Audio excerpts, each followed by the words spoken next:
Datang kembali di channel saya, Timotius Duha, channel yang khusus menyampaikan informasi-informasi seputar skripsi dan pengolahan data penelitian.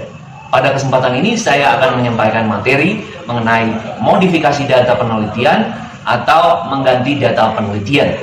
Untuk itu, apabila nantinya menurut Anda video ini bermanfaat, maka silakan like, comment, dan share video ini. Dan kepada kita yang belum mengklik tombol subscribe, silakan klik tombol subscribe-nya untuk membantu pengembangan channel ini lebih besar lagi. Terima kasih atas dukungannya. Untuk itu, kepada kita semua saya mengucapkan selamat menyaksikan. Baik saudara-saudara, ada sebuah komik ya, sebuah hal yang sering dibahas di dalam penelitian. Apakah data itu bisa dimodifikasi ataukah data itu bisa dirubah atau diganti? Nah, ini adalah sebuah komik di mana ini adalah permainan kata-kata. Nah, di mana kita diperhadapkan bagaimana cara kita sebagai seorang calon peneliti atau peneliti memahami istilah yang kedua ini, yaitu memodifikasi data penelitian atau mengganti data penelitian. Apakah di beberapa kasus kedua cara ini bisa dilakukan atau tidak? Baik, kita perlu memahami dulu ya. Kalau namanya memodifikasi itu ya adalah sedikit merubah tanpa mengganti substansinya atau pokoknya atau dasarnya dari data tersebut. Sementara mengganti data penelitian adalah mengurangi atau menghilangkan atau merubah data sehingga data itu tidaklah seperti aslinya. Baik, modifikasi itu seperti apa ya Pak? Misalnya begini ya, saya melakukan pembagian angket ya kepada responden di lokasi penelitian. Nah, kemudian setelah itu data saya kumpulkan, data saya tabulasi, kemudian saya olah data tersebut untuk mencari hasil validitas dan reliabilitas. Oke. Nah, ternyata setelah saya melihat output dari uji validitas, ada beberapa butir-butir pernyataan tidak valid. Ya, tidak valid atau tidak sesuai standar validitas, atau katakanlah R hitung lebih kecil dari R tabel.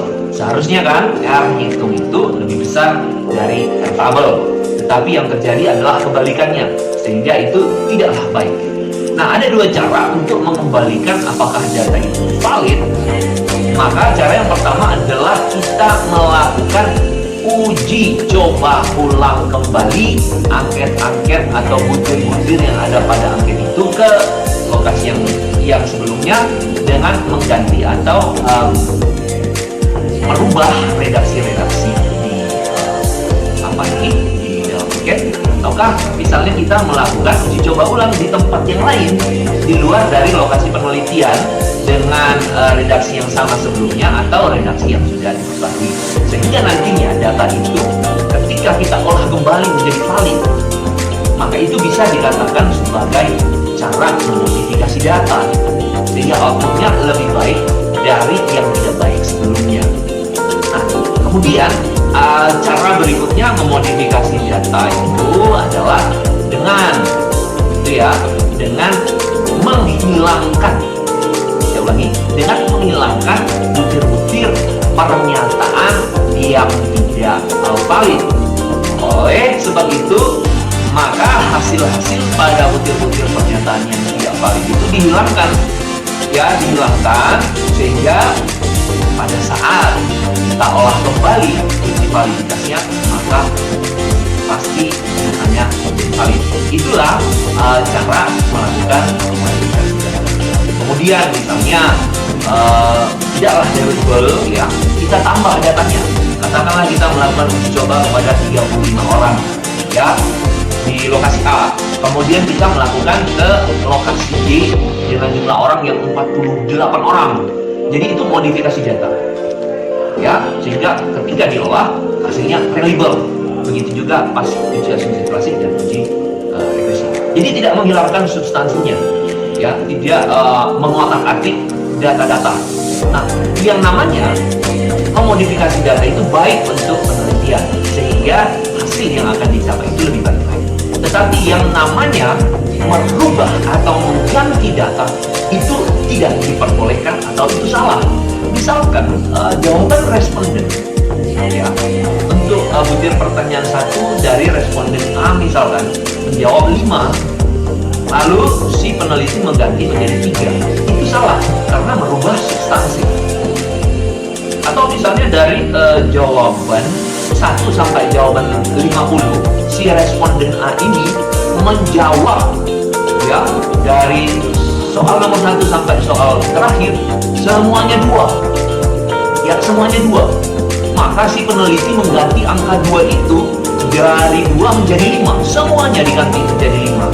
Itu salah karena prinsip daripada penelitian itu apapun jawaban dari responden, itulah jawabannya, itulah yang kita olah. Pada dasarnya data itu kita terima apa adanya, kita olah secara jujur, dan kita hasilkan berdasarkan pengolahan data yang murni.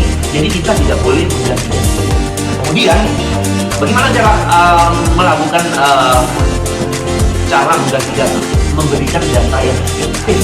Itu juga pelanggaran yang fatal. Katakanlah misalnya di satu lokasi